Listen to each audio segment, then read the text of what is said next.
முதலாவதாக கவிஞர் ராசத்தமிழன் அதாவது திமுக ஆட்சி பண்ணிட்டு இருக்காங்க. ஆமாம். அவங்களோட தேர்தல் வாக்குறுதல் முக்கியமானது என்னவாக இருந்துச்சு அப்படின்னா பூரண மதுவிலக்கு, நீட் தேர்வு ரத்து, இந்த மாதிரியான வாக்குறுதிகள் இருந்துச்சு. ஸோ இப்போ இன்னைக்கு வந்து பூரண மதுவிலக்கு ஒரு பக்கெட் ஓரமாக இருந்தாலும் நீட் தேர்வு ரத்து ஒரு முக்கியமான விவாத பொருளாக இருக்கு. ஏன்னா நம்ம துணை முதல்வர் அவர்கள் எங்களால் ஒன்றும் பண்ண முடியாது அப்படின்ற மாதிரி கையை விரிச்சிட்டாரு.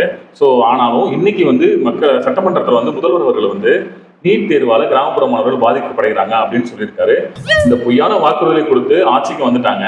ஆனா அதுக்கப்புறம் துணை முதல்வர் அவர்களும் நீட் தேர்வு ரத்து பண்றது நம்மளால முடியாதுன்னு கை விரிச்சதுக்கு அப்புறமும் இன்னைக்கு ஏன் இந்த விவாதத்தை ஏற்படுத்தணும்? அதுதான் என்னோட கேள்விங்க. ஒரு விஷயம் நல்லா புரிஞ்சுக்கோங்க. சரிங்க. திராவிட முன்னேற்ற கழகம் ஏமாற்றுவதில் வல்லவர்கள். இதற்காகத்தான் சின்னவர் என்ன செஞ்சாரு? கள்ள தூக்கிட்டே தெரிஞ்சாரு. ஆமா, நம்ம இந்த டாபிக் வருவோம். இதுக்கு ஒரே ஒரு ஸ்லோகன் போதும். அறுக்க தெரியாதவனுக்கு 52 அருவாமனையா. இது ஓகே, இன்னும் வழக்கு புரியுற மாதிரி இன்னும் ஒரு நறுக்கு நச்சு நினைக்கிறேன். தம்பி, கிளி செத்து போச்சு, அலங்காரம் எதுக்கு? அவ்வளவுதான், புரிஞ்சுக்கிட்டா சரி. மக்கள் புரிஞ்சுக்குவாங்க. இனி வரும் தேர்தலில் வெட்டு வாக்குறுதிகளை மக்கள் ஏற்றுக்க மாட்டாங்க, நம்புவோம். கண்டிப்பாக கண்டிப்பாக.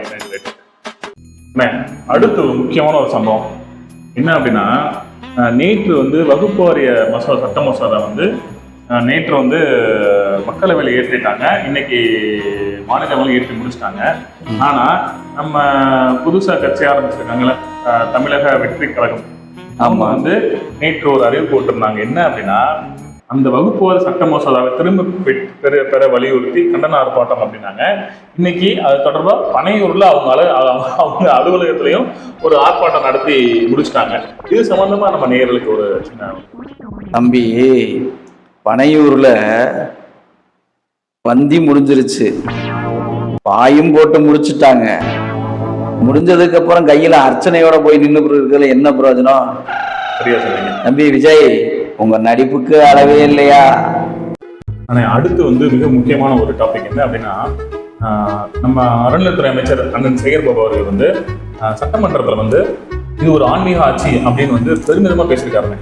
ஏன் அப்படி பேசினாரு அப்படின்றது தெரியல. அதுக்கு விளக்கம் ஒரு கொடுத்துருக்காரு. ஆனா வார்த்தைக்கு வார்த்தை திராவிட மாடல் ஆட்சி அப்படின்னு சொல்றவங்க ஏன் இன்று சட்டமன்றத்துல இது ஒரு ஆன்மீக ஆட்சின்னு பதிவு செய்யணும்? இதற்கான பதில இனிமே ஐயா எச் ராஜா சொல்லுவாரு. அவர் சொல்லிடுவாரு. இருந்தாலும் உங்க ஸ்டைல ஒரு விளக்கத்தை மக்கள் கொடுத்தீங்கன்னா நல்லா இருக்கும். தம்பி, மெரினா கடற்கரையில் ஒருத்தர் படுத்துக்கிட்டு இருக்காரு. அவரை தட்டி எழுப்பி இது ஆன்மீக ஆட்சின்னு சொன்னா கூட அவர் நம்ப மாட்டார். இது திராவிட மாடலுக்கு வந்த சோதனை.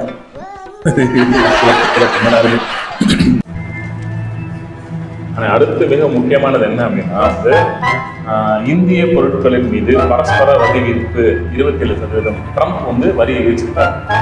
அதை பத்தி நீங்க என்ன? ஆக ட்ரம்புக்கு எதிராக ஒருமனதாக அனைத்து கட்சி கூட்டத்தையும் கூட்டி அதில் ஒரு தீர்மானம் முடிவெடுக்கப்பட வேண்டும். தலைவரே, ட்ரம்ப் அமெரிக்கா அதிபர், நீங்க இந்த மாதிரி கவர்மெண்டா நினைச்சிட்டீங்க. தலைவர் அவர் அமெரிக்க அதிபர். ஆக தம்பி, இவ்வளவு கேள்வி கேட்டீங்க, அதுக்கு நான் பதில் சொல்லிட்டேன். நான் ஒரே ஒரு கேள்வி கேட்கிறேன், அதுக்கு நீங்க என்னோட நடைமொழி பாவனையிலேயே பதில் சொல்லணும். அடியேனி சித்தம். ட்ரை பண்ணுங்க. நீட் தேர்வு ரத்து சம்பந்தமாக அனைத்து கட்சி கூட்டத்தையும் கூட்டி தீர்மானம் நிறைவேற்ற போவதாக முதல்வர் அவர்கள் சொல்றாரு. அதுக்கு என்ன சொல்ல வர்றீங்க? அவங்க பாணியிலே சொல்றாங்க. தெலுங்குல ஒக்க பழமொழி இருக்கு. தெலுங்குல ஒக்க பழமொழி இருக்கு. பெத்த பேரு திமுக ஓட்டு போட்டல நேர சுடுகாடு போய் சேரு. అయ్యో బాబు, నేను చెప్తలేదు, అందరూ మక్కలు గారు చెప్తాను. నేను లేదు బాబు, నీవు నేను లేదు, మక్కలు లేదు లేదు. சிறப்புப்பா. முக்கியமான ஒன்று கவிஞர் அவர்களே, ஒரு 2 தினங்களாக சட்டமன்றத்தில் விவாதங்கள் காரசாரம் நடந்துகிட்டு இருக்கு. அது அமைச்சர்கள் உறுப்பினர்களை பார்த்து உறுப்பினர் கேட்குற கேள்விக்கு அமைச்சர்கள் பதில் சொல்லுவாங்க. அதுதான் நடந்துட்டு இருக்கு. ஸோ இன்னைக்கு என்ன அப்படின்னா, நம்ம செங்கோட்டையன் இருக்கார் இல்லையா, செங்கோட்டையன் அமைச்சர் அவர் வந்து வைத்த கோரிக்கையை வந்து அமைச்சர் கே நேரு வந்து உடனே அக்செப்ட் பண்ணிட்டாரு. இதை பத்தி நீங்க ஒரு தெளிவான மக்கள். இது கதை அப்படி வருது. ஆமா ஆமா ஆமா. தம்பி, முட்டிச்சாமிய முந்தி மூத்தவர் கோட்டைசாமி கோட்டையை பிடிச்சிருவாரு போல.